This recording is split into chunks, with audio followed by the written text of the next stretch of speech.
Archduke Franz Ferdinand is assassinated by a Serbian nationalist, 19-year-old Gavrilo Princip. On his wedding anniversary, the heir to the Austro-Hungarian Empire was shot at point-blank range. This seemingly isolated conflict in reality set off many chains of events, leading to the beginning of the Second 30 Years' War. As Russia supported Serbia and Germany aligned itself with Austria-Hungary, this event sowed seeds of initial discord between the two nations.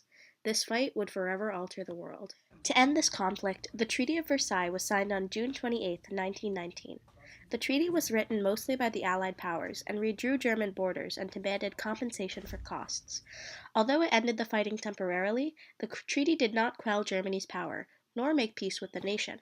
Simply giving Germany the guilt for the war did not truly end the conflict, and rather set the stage for even more, larger conflicts that would erupt 20 years later. After the death of Lenin in 1924, the scramble for who would be the next leader of the newly formed Soviet Union started. By eliminating all of his political opponents, including Leon Trotsky, Stalin was able to win the uncontested leadership of the Soviet Union. However, with no political competitors, Stalin became a dictator who ruled a reign of terror. Between 1928 and 1932, Joseph Stalin launched and directed the five-year plan with the objective of industrializing the Soviet Union and the improvement of the collectivization of agriculture. It used a collective farming system over thousands of acres of land, and these farms were run by people that the police force deemed a kulak. In the end, despite countless people dying through the brutal means Stalin used to achieve this insanely fast development, Russia became the second most industrialized country in the world and guaranteed itself financial security for the future. On January 30, 1933, from Hitler's meteoric rise of popularity, President von Paul Hindenburg names Adolf Hitler as Chancellor of Germany.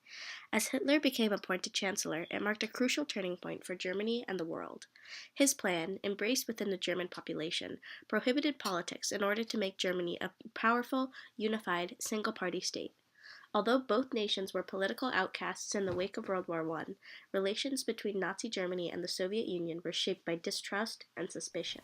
On September 28, 1939, Nazi Germany and the Soviet Union signed a neutrality pact known as the Treaty of Non-Aggression between Germany and a Union of Soviet Socialist Republics, also known as the Second Ribbentrop-Molotov Pact in Moscow. This pact remained in force for 2 years before Hitler came into power. It established the territorial and political arrangements for both countries for the land it acquired.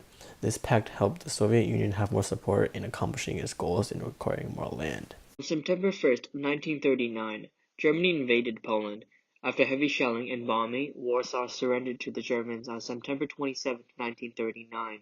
Britain and France, standing by the guarantee of Poland's border, had declared war on Germany on September 3, 1939.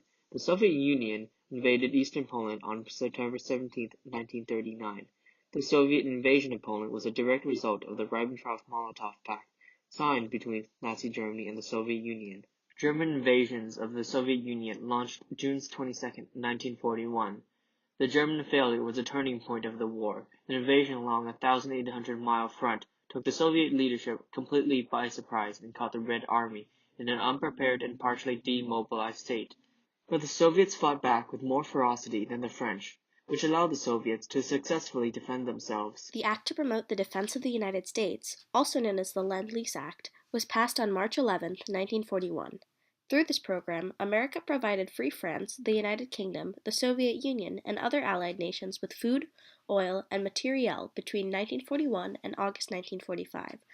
Around $11.3 billion was given to Soviet Russia, more aid than to all the other allies combined, sans Britain. Despite the anti-capitalist ideals he held, even Stalin acknowledged the importance of American aid to the Soviets during Operation Barbarossa and the remainder of the war. The Battle of Stalingrad was the largest battle of World War II, with the most people and casualties. The Germans set their goal to capture Stalingrad on August 23, 1942. The Germans managed to push back the Soviets near the Volga River in narrow places.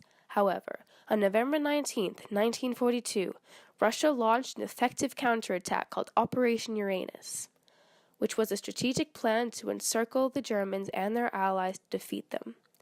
They targeted the weaker armies supporting the Nazis first. The Soviets were successful in their attempt. This event was the largest and bloodiest battle of World War II, and in the history of warfare. It was a very costly defeat for German forces on Soviet soil. The Battle of Kursk ensured the extensive loss of men and tanks and guaranteed the victory to the Soviet Red Army. The battle was the final strategic offensive army that the Germans were able to launch on the Eastern Front, along with plenty of tanks. Because the British gave them prior knowledge of the attack, the Soviets built up great defensive strategy.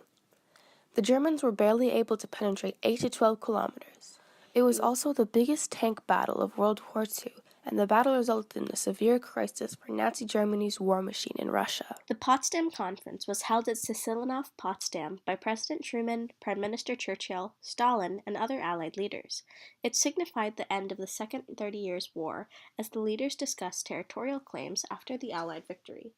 The Soviet Union secured both war reparations and new territory from the defeated Germans, and acquired immense political and economic influence over Eastern European countries. These large rewards emphasized the impact that the Soviet Union had on the Nazi defeat.